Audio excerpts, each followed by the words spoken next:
you guys today. I have 5 of the new Essence long wearing lipsticks right here to talk about, and I also have 2 of the Essence 6-pan palettes to share with you guys. I have been playing with these for a few days now and I'm excited to share my thoughts. So I'm going to start with the lipsticks. Like I said, I picked up 5 of the colors. These were $2.99 a piece, so in my mind I was like, oh, these are free. I am going to put all these lipsticks on to show you guys what they look like on my lips, and then also I will insert pictures so that you can just see up close the color. So let's get started. First thing I want to talk about is the formula. These are actually surprisingly very smooth, creamy.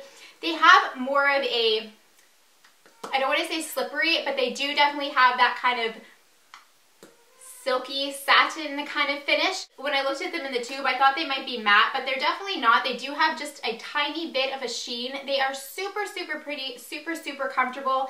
And as far as the long wearing goes, first day that I got these, I swatched them all in my hand and I was just kind of taking some pictures and stuff. When I washed them off, I noticed that most of them, the majority of them, all except for really the nude color that I have, left a stain. I feel like the majority of the long wear comes from the fact that these do leave a little bit of a stain on your lips. I don't find that they wear any longer than most of my drugstore lipsticks. I don't feel like they wear super, super long, but I don't feel like they wear any less than a regular drugstore lipstick like my Revlon Super Lustrous or my Maybelline Vivids or anything like that. I feel like they're right on par with those lipsticks. Like I said, most of them do leave a bit of a stain, so it's almost like in that respect, they will wear longer because they do stain your lips and that color kind of sticks around. Am I making any sense? I was also impressed with the range of shades that Essence had. They had everything from nudes to deep, kind of bright, vibrant reds and pinks. So I really do think that there's a color for everyone in this collection, and for $2.99, I don't think you can go wrong. Okay, one last little thing about the formula. I do find that I get just the teeniest, tiniest bit of feathering with these. I would recommend using just a very neutral lip liner, something like NYX Nude, anything like that, just to put down as a base to help prevent that feathering. It's nothing crazy. It doesn't look like your lips are bleeding up into your face. When I take a really close look, I do notice just the teeniest bit of feathering, so I thought I would just throw that out there. Get started with the colors. The first one I have on my lips is probably my favorite. It's just got that very, very slight sort of vampy feel. I mean, it's not overly dark. If you want like a subtly dark red lip, I would say go for this. It is so, so pretty. Yes, this is definitely my favorite. That color that I was just wearing was called On the Catwalk. This is Dare to Wear. This is a very true blue red and I really like it. I just have a lot of colors like this in my collection, which is why the On the Catwalk color is the one that's more of a standout to me at this point. I like that just hint of darkness in my, you know, reds for the fall. But this is a really close second. I really, really do like this color. If you're someone who's like wanting a nice red lipstick and you don't want to pay a ton of money because you're not sure if you're going to wear it or not, try this one. For $2.99, I don't think you can go wrong, and it's so pretty. Just like I said, really nice true blue red that I think would be flattering on a lot of skin tones. The next one I have is called Wear Berries number 09. This is actually much prettier than I thought it would be. I don't tend to go for these berry colors very often. I just don't find they're the most flattering on my skin tone, but I know that a lot of people do wear them really well, but I actually don't mind this one too much. If you're looking for a nice berry color, again, $2.99, I don't think this is bad, and I think it is so pretty for fall. So surprisingly, I'm actually much happier with this one than I thought I would be. So yeah, I would definitely recommend this. So the next one I have on my lips right now is called Cotton Candy number 10.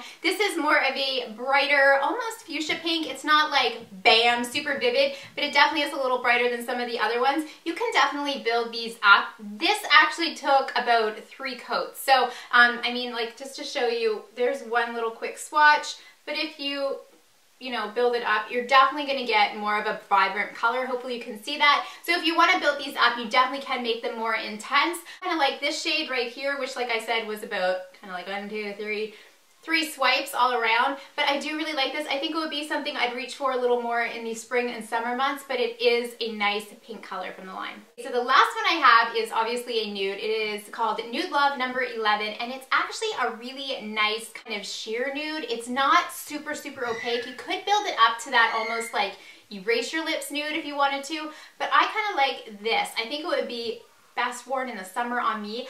Although I do think I would like to wear this as a base and then layer a gloss on top, like maybe Bite Beauty's Honey. Let me just do that right now. So hopefully you guys can see I just added a layer of Bite Beauty's Honey, and I think that is really pretty. So I think for $2.99 this would make just a nice lipstick base for any of your nude lipsticks, or you could obviously wear it on its own. The first time I swatched it, I was like, this is gonna be way too pale for me, but the more I wear it, the more I actually do like it. So there's that. Overall, yes, I would definitely recommend these for $2.99 a piece. I think the quality of them is just fine. Are they the absolute best lipsticks I have in my collection? No, but do I think they are worth $2.99? Yes. I just would recommend using a liner so that you don't have any of that feathering. And some of the colors, if you want them to be as absolutely vibrant as they are in the tube, just know that you might have to apply a couple layers.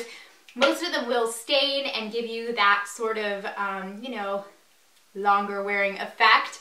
But yeah, no, I'm absolutely happy with these. I'm really glad I picked them up and I would suggest them. Okay, moving on to the 6-pan palettes. I have 2 of them. The first one I have here is called All About Paradise, and you get 6 gorgeous shades in the pan. They look super pigmented and they are also quite sparkly, I'm not gonna lie. When I was looking at these, I could almost see right away that they were gonna be a little bit chalky, a little bit flaky, but look at the swatches. I was so pleasantly surprised at how these smoothed out when I swatched them. Yes, some of them are a little bit flaky, a little bit chalky at first. I would definitely recommend using a primer. The swatches that I showed you are on top of a primer. Hopefully you can see they are very vibrant, they are very pigmented, and I actually think for, I believe these were $3.99, they aren't a bad product. You will get a little bit of fallout with some of the colors, so I would definitely suggest doing your concealer and your foundation after you use these. The one that I'm wearing today is this one. It's called All About Sunrise, and I actually think I got a pretty nice looking neutral eye by just using this palette. And at first I was really tempted to use like some of my Makeup Geek shadows or something to blend some mattes into the crease, even my Sonia Kashuk Eye on Neutral palette, which I have been loving for the last 2 days. But I thought, no, let's just do a look with this palette only and see what happens. And it didn't turn into quite like the glitter bomb explosion that I thought it would. But in the pan, these do definitely have that sort of glittery effect. It actually turned out okay. Like I said, I did get some fallout. I cleaned that up with my concealer afterwards, and I think it's fine. I am really impressed with the pigmentation of these shadows. Just know that they are a little bit flaky and they do require just, you know, a little bit more precision. You don't just want to be like throwing it on your eye. I don't think these are a bad deal. I still prefer my Wet n Wild eyeshadows, but if I saw another palette that had some standout colors in it from this line, I would pick it up. Okay guys, that is it for my Essence product reviews for today. I hope you guys enjoyed this. If you have tried any of these products, I'd love to hear your thoughts on them in the comments below. I still appreciate you guys watching. If you haven't subscribed, please go ahead and do so. Take care of each other, guys, and I'll see you soon. Bye!